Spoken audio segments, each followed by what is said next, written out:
The revelation of the divine name. Was Jehovah or Yahweh known before Moses? The scholarly opinion of today is that the Pentateuch is a product of several authors. Passages have cited to argue for impossibility of one author. One of these is the event at the burning bush. At the burning bush, Moses asked about the name of God, implying that God's name was not known. This suggests the name Jehovah was newly revealed to Moses. In Exodus 6, Moses is clearly told, "As to my name, I did not make myself known to them, namely to the patriarchs." However, in Genesis, which describes the time of the patriarchs, the name Jehovah already appears. For example, Abraham names a place Jehovah-jireh. This is mentioned in Genesis 22:14. If Abraham uses the name Jehovah in Genesis, how can God later say that the patriarchs did not know that name? This creates an apparent tension. Exodus says the patriarchs did not know the name Yahweh or Jehovah, yet Genesis uses that name in their time. This tension is one of the main arguments used to support the theory that the Pentateuch was written from different sources or by different authors. The argument for multiple authors is usually stated like this. A single author would not write that the patriarchs already knew the name Jehovah, and at the same time claim that the name was only revealed later to Moses. In modern documentary theory, one source assumes that the name of God was already known, while another presents the revelation of the divine name as something historically new in the time of Moses. In the critical scholarship, this is an evidence for sources that exists in parallel, and only by combining them the tension or contradiction appears. A single author would not tolerate such a contradictions. Therefore, there must be two different authors. Today, this argument is used to support the documentary hypothesis that several authors had written the Pentateuch. But many traditional interpreters reject the idea of separate sources. Are there reasons to reject the idea of several authors? Let's see what the account says.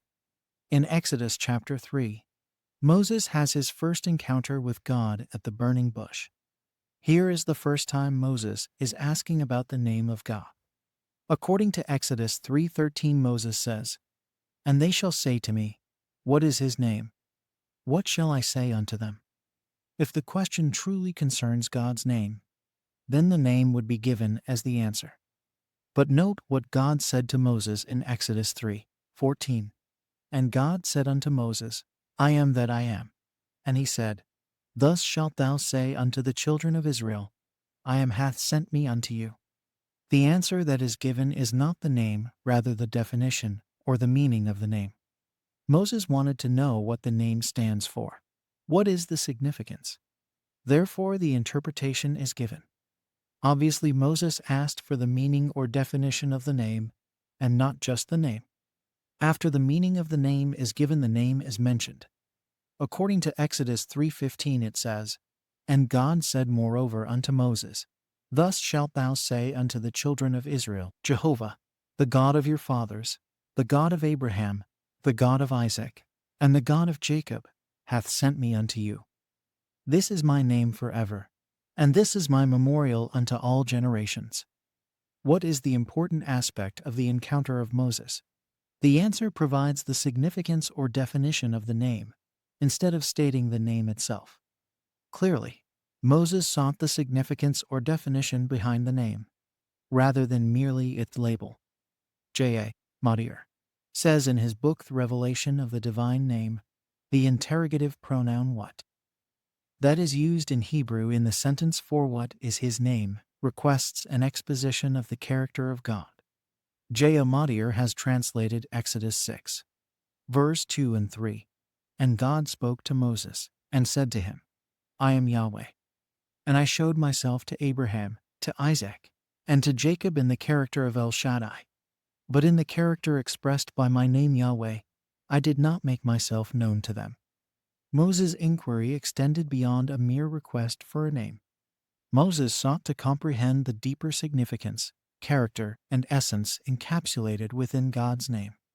The patriarchs employed the name without grasping its complete significance or depth.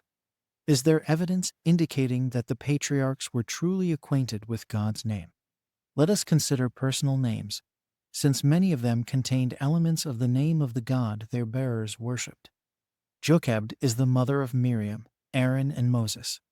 The name Jochebed is a combination of two elements, the first one being Jah and Yahu, which is the commonly accepted abbreviated form of which is YHWH or Yahweh, the name of the Lord. This very short abbreviation of YHWH also occurs in the names Joab and Jonathan. Jochebed is a Yahwistic name because it contains elements of the name Yahweh. Obviously, the name Yahweh or Jehovah was known.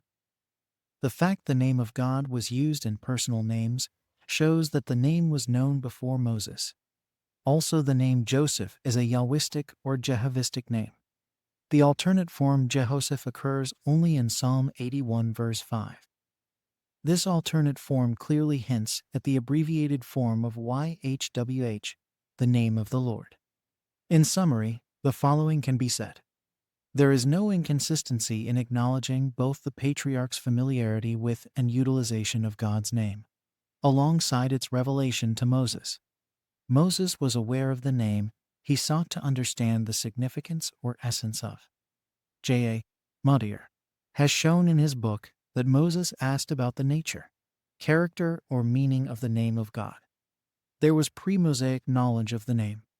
The name existed before Moses, as Yahwistic or Jehovistic elements were used in personal names like Jochebed and Joseph. The name of God was known to patriarchs.